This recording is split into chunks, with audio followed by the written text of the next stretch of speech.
So, hello everyone. I'm Devansh and I'm going to be the lead tutor for your management case study exam. So, it was only right for me to lead the revision course as well. Now, as part of this revision course, what we've tried to do is help you go through the theories, the models in E2, in P2, and in F2, so that when we start discussing the pre-scene analysis for the management level, it's easier for you to relate and you already have this at the back of your mind.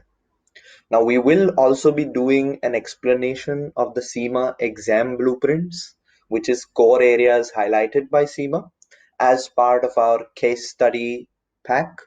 But over here, the revision is to bring your knowledge up to speed from the E2, P2, and F2 perspective.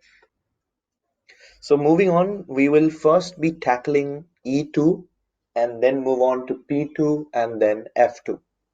So you will already have our notes. You will already have the notes that we have given to you as part of your study pack.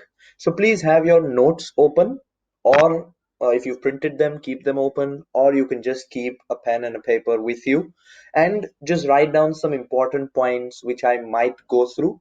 So when you're doing your final revisions or when we are relating something to the pre-scene, you can easily pick out from these points. So yes, this is me presenting E2 revision to you first. So here we go.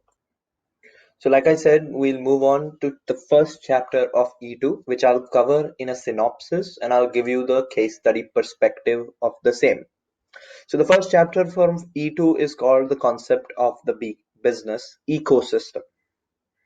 So first of all, what is an ecosystem? An ecosystem is a larger environment where everything relating to an organization, may it be the customer, government, every person, the supplier falls into that ecosystem.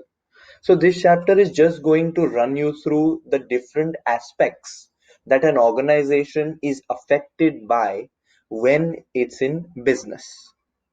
So the first thing that I would like to say is, now the major part where a business occurs or where transactions occur is a marketplace. Where, for example, if you're selling goods or services, the customer comes and buys them. If it's a service, nowadays it happens online as well. So a market can be physical, a market can be online as well. Now, to understand the broader market, there are some models that we will refer to and which are useful as part of your management case study exam. So let's say while doing your analysis and while writing any answer, if they were to ask you, can you help us understand the macro environment, or can you help us understand the external market ecosystem for our organization? So you can quickly refer to this diagram here saying that the external market ecosystem, the external market environment can be understood with the help of the pastel analysis. Because as you will see, the pastel analysis gives you details on each and every part of the macro environment. It first speaks about the political part. Now, the political part, as we already know, includes the actions of the government, the political stability of the environment, any corruption, any tax policies, labor laws, trade restrictions, all of that fall into the political part. So, from your case study perspective, you can start by saying the macro environment is analyzed or the external market is analyzed with the help of the pastel analysis. Then you say P is for political, explain what political means, and then you can go on to relate it to the question. So, whatever the question is asking, you can then relate it from the political aspect to the question. So, what you're doing is just using a simple model to explain your answer. It really adds value. But the trick is to remember quickly that, okay, when you see that they're asking me external analysis, I remember the pastel model quickly. So P was for all the political parts, E is for the economic side. So the exchange rates, inflation rates, interest rates, disposable income, unemployment rates, all of that discussion falls in the E pillar. S is for social. Now, social is the age factors, the safety emphasis, the health consciousness, the lifestyle of the people in that particular environment. You will discuss all of that under the S pillar. Then T is for technology, which is one of the most upcoming, one of the most rapidly changing parts of this modern environment. So it includes, innovation, research and development. All of that you will talk under the T pillar. Then comes E again. We will call it the ecological pillar or the environmental pillar. This is where you will include weather, climate change, NGOs, and all of that discussion. And the last one, L, is law. So legal. So it's all the laws, the employment laws, the consumer protection laws. Now you can say that the P pillar, which is political, and the L pillar, which is legal, are coinciding. That is true. And that is why if you only want to mention the pest analysis, PEST, and include the legal as part of your political, include the environmental as part of your social, we are happy with that as well. But what I'm trying to convey to you is, remember that if they ask you external market analysis, or if you want to explain the external market, the macro environmental side of the business, you can easily use the Pastel model, explain it in an easy simple way in a structured manner, and go ahead with your answer. So that was one easy model we spoke about. There is another model which you can remember in an easy way if you want to really add substance to your answer. Let's say they ask you that I want in the exam, in the management case study exam, they bring up a question where they're asking you to analyze the competitive environment of the organization. So competitive environment is again external. So it's the external market analysis again, but it's specific to looking at the competition in the environment. So if they ask you anything about competition, analyzing the competitive environment, you can say that you can explain in your answer with the help of the Porter's five forces model. So that is why I said that if you have my notes printed out, highlight these words or write down these words. If not, just have a piece of paper and a pen and say the Porter's five forces equals analyzing the competitive environment. So whenever you hear the word competitive environment, Porter's five forces comes to your mind quickly, because trust me, there's a lot to remember. So when we are giving you hints, please make sure you use them. So as you can see, there are five forces. So there are 5 points that you need to remember which affect the competitive environment. The first point, or the first force, is threat of new entrants. So there is always a threat of new companies coming into the business, because that's how the competition increases, right? So to prevent this threat, what do? I'm looking at points over here. You will look at barriers to the entry. You will look at loyalty of the customers, the government policies, the switching costs. You will look at the economies of scales. So remember, when I'm thinking about how easily new people or new businesses can enter the market, I'm thinking about what are the barriers to entry. Will they have to commit a large part of capital amount? Because if I tell you that, okay, let's commit 5 million for a factory, it's a big amount. If I were to tell you that you only need a laptop to go into this business, then it's easier for a person to enter. So whenever I'm thinking about new entrants, I'll think about the barriers, I'll think about the government policies, I'll think about the switching costs and all of that. So that's the first force. The second force that I'm thinking about is the bargaining power of buyers. So how much power do the buyers have? Are there 50 different sellers? Because if there are many different sellers, the buyer can choose where he wants to buy from. So he has that extra power. So I'm looking at the number of sellers, I'm looking at the number of customers, I'm looking at the switching costs, I'm looking at the difference between the competitors to analyze the competition. Then, is there a threat of substitutes? Which means, can somebody buy another or close representative to my product but still enjoy the same benefits? So, is there a substitute product available? Because that will define the competition, right? So, again, I will look at the number of substitutes, the closeness of the substitute, the price of the substitute. Next, the same way I looked at buyers, now I will look at suppliers. So the competition will also depend on the suppliers.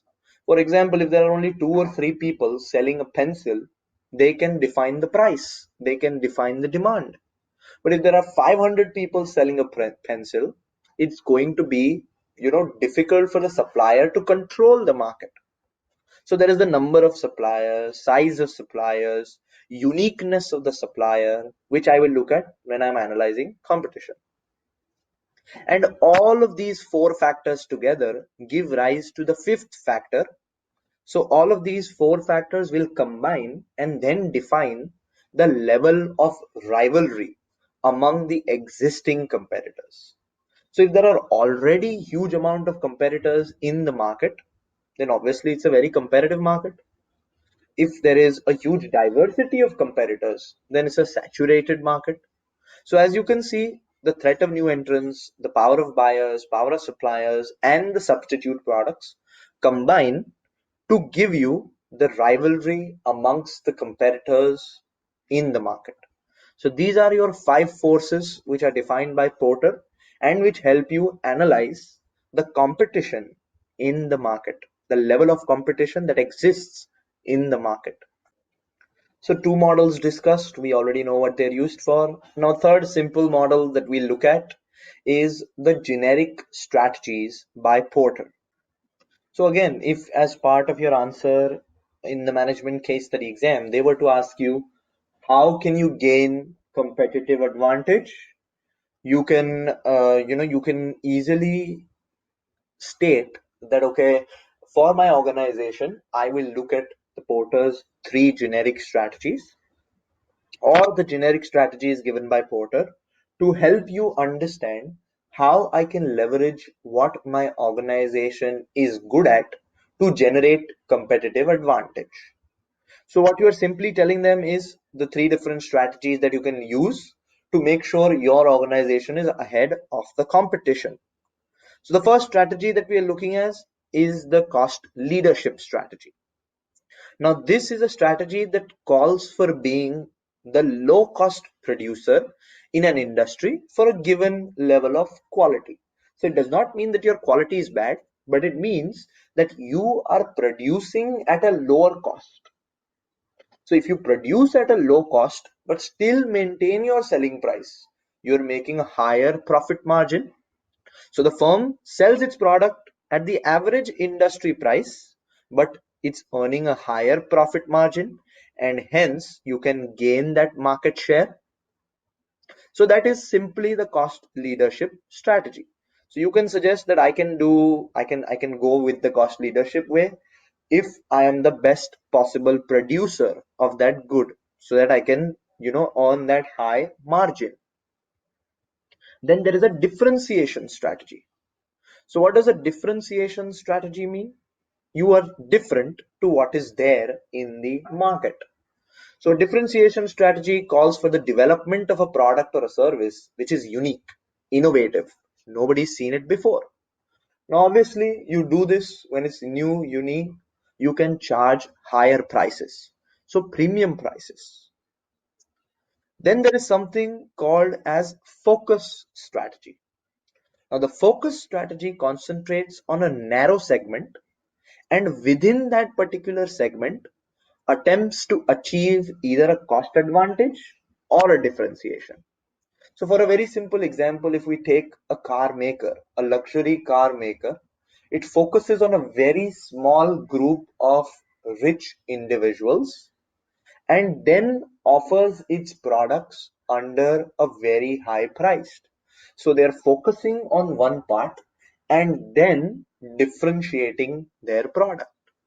Same way, you can focus on one part, but can be a cost advantageous producer. So focus strategy can be in both directions. Focus means you focus on one part, but then you can choose the cost advantage or you can use the differentiation strategy. It depends on your business model. So that's broadly the Porter's generic three strategies that you need to know, and you can use it to mention how you can gain competitive advantage by structuring your strategy according to these three models given. Simply use it as part of your answer, simply form your answer around it, or if they ask you, how can you gain competitive advantage, you can take the use of this model, write a more specific answer. So moving on, we will talk a little bit about what is driving this digital revolution. Now, again, remember everything that we are talking about over here is from the case study perspective. So, if they talk about, if the question states the digital revolution or how you can help your business in the digital revolution, you can simply mention something which you already know, using your mobile internet connection, connected devices. The businesses are now profiting because of the global acceptability, increasing urbanization, and better availability of data analytics, analyzing the data, better availability of services to store that data, which is cloud-based services. So these are changes which are driving the digital revolution, which are changing the way the business is being done. Moving on, we'll speak about the topic of business ecosystems now finally. So until now, we were looking at different models of how we can analyze the environment, know about digital revolution, but we'll now talk about business ecosystem, as a umbrella topic. So first, for any ecosystem, it must be defined as a network of organizations. Now, an ecosystem is a simple definition of everybody who is part and parcel and who is affected by your organization. So, simply you can say suppliers, distributors, customers, competitors, government agencies, all of them are part of the ecosystem. Broadly, these are the people who are involved in the delivery of a specific product through both competition as well as cooperation. So there are some partners in a business ecosystem who just compete with you, but there are others who will cooperate with you, like a supplier, like a customer. So business ecosystems has these both sides. Business ecosystems are broad by nature.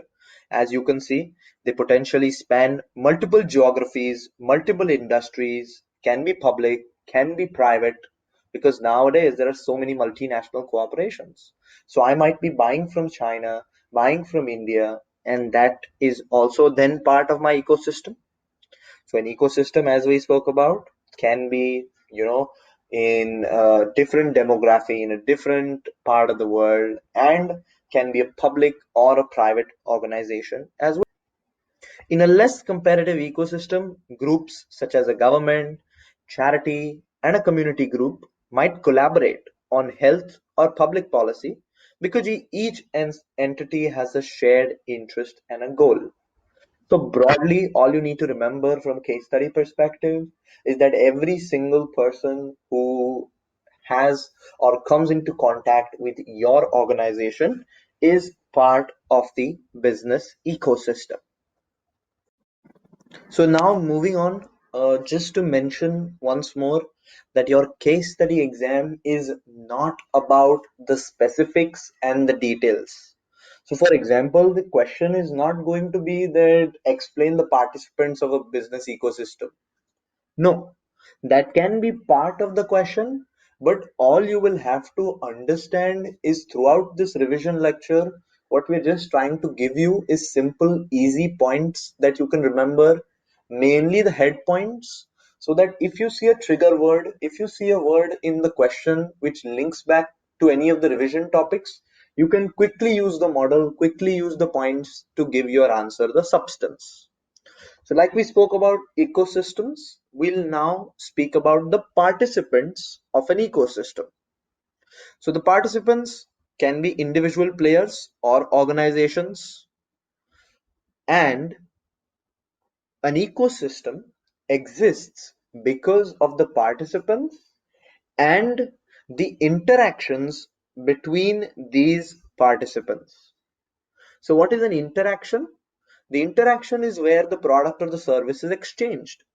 So this is the actual buy or the sell. This is the actual transfer from the supplier to the manufacturer, anything. So the actual interaction between the participants creates this whole entire business ecosystem. And for a business ecosystem to exist, there is orchestration and mutuality which exists. Now, orchestration is as simple as the formal or informal coordination between the participants of an ecosystem, whereas mutuality is reflecting the enhanced level of coordination with formal or informal ideas, standards, or goals. So, simply what they're further explaining is how you deal with a participant, whether it's formally or informally, it creates a link, it creates an interaction, and that is your business ecosystem. As simple as that. You don't need to know any other specifications. A business ecosystem, to sum it up, consists of a network of interlinked companies that dynamically interact with each another, which can include your suppliers, distributors, consumers, governments, everything. So now, when you're going through my notes or the printed notes that you have with you, you might be, seeing that some pages from the notes are not being described. It does not mean that you don't read them. So go through them, but make sure that you focus on the explanation on the points which I'm giving in class, because like I said, the case study exam is not about specifics, it's how you easily explain a topic. So just read through them and use them in the context of my explanation which I have given. Moving on, there is goals of the ecosystem. So what does this goal ecosystem aim to do? The first is it wants to streamline the ideas. It wants to streamline the talent, the capital through the system. It wants to reduce the cost. It wants to derive new collaborations. It wants new mechanisms that can leverage technology, use technology in promoting the business's interests. It can improve your learning process, because if everybody, part of the link works together, part of the interaction works together, the whole ecosystem will be better. And it wants to create new ways of how the human needs and human desires can be fulfilled. So moving on, we'll now speak about again the participants in an ecosystem quickly. We already know it's a supplier, the producer, the customer, the competitor, the government, and everybody else who is part of that particular market environment. Now, to manage the roles of these participants, you have to ask yourself three questions. Whose role is what? The first is the precise role of yourself within the environment. So, what is your business doing? Are you a supplier? Are you a producer? Are you a customer? Then you will also ask yourself each participant's role within the environment. So, what is X doing? What is Y doing? What is the government doing? What is the supplier doing? Try to understand that. I will also then ask what is the capability of each participant. So, what is each participant good at? That, combining with the two above questions, will help you understand the main roles of everybody as part of that ecosystem. So now we move on to what are the challenges to any regulation. Now the regulations are created by the government, but what are challenges to any regulation in an ecosystem? The first being the speed of change, because in today's environment everything is changing day by day. Then innovators will obviously find a backdoor, will obviously find an easy way, so the regulation is of no need then. Ecosystems are constantly changing, and innovations sometimes cross the lines of jurisdiction, and that is why creating a regulation can become a problem. Moving on to know the ecosystem of the digital market. So that's one small part of the ecosystem, and it's very relevant to today's environment. So what does a digital customer or a millennial like you or me want? They want a good service, they want transparency, they want good reviews, anywhere, anytime, accessible. They want a good, experience. It's pretty much relevant. It's pretty much easy to relate to because we are living in a modern environment. So again, if you want to write something in your answer that includes the digital market or the ecosystem from the digital point of view, you can quote these points. You can remember these points. And moving on, we are now speaking about the fact that we need to keep ahead of customer expectations because customers are always demanding more. So, how do you keep ahead of their expectations? The first one is design thinking. So, instead of thinking how you can make the product better, you'll think what the customer wants and then make your product. You will have experiential pilots, which means make people try your product and see if they like it. You can make a prototype to see a customer feedback. And automation, which is where an organization will need to decide their offering so that they can be more widely distributed and be a part of a platform that is offered by other providers. So brand automation, for example, making your product available globally, making your product available on different easy purchase channels. So as you can see with this small uh, you know part of the larger picture, you've understood parts of chapter 1 with the help of some easy points, easy explanations, and that's what we'll aim to do for our other chapters as well. So as we finish a chapter, at the end of every chapter we're going to give you, like, again, a summary which will help you understand the points or the important stuff that you learned from one chapter. So, in essence, what are we doing? We're explaining to you the whole chapter. We're explaining to you the importance of the chapter. And then at the end, we give you a small synopsis just to make sure that you understood everything. So, as you can see on the screen, is whatever we have explained over the last 25 minutes. Just have these points in your mind. Chapter number 1 is done for you. So, we'll give you another 5-10 seconds to have a look at this, to absorb everything. And that will be the end of chapter number 1. So as you can see, everything is explained by us in a simple, easy way. You don't have to worry too much. Just go through these 25 minutes and the chapter becomes a little bit easier to grasp. Similarly, we are going to do the whole process for E2 and for P2 and then for F2. So you don't have to, sit out there looking at the big notes or the big textbooks that really take time, and you don't actually need all of that information, all of that raw information to answer a case study question. So, what we're doing is everything that's there, we are presenting it to you with case study relevance. So, our notes and the revision that we are doing, make sure that you're ready to tackle the case study and the pre scene when we begin with it.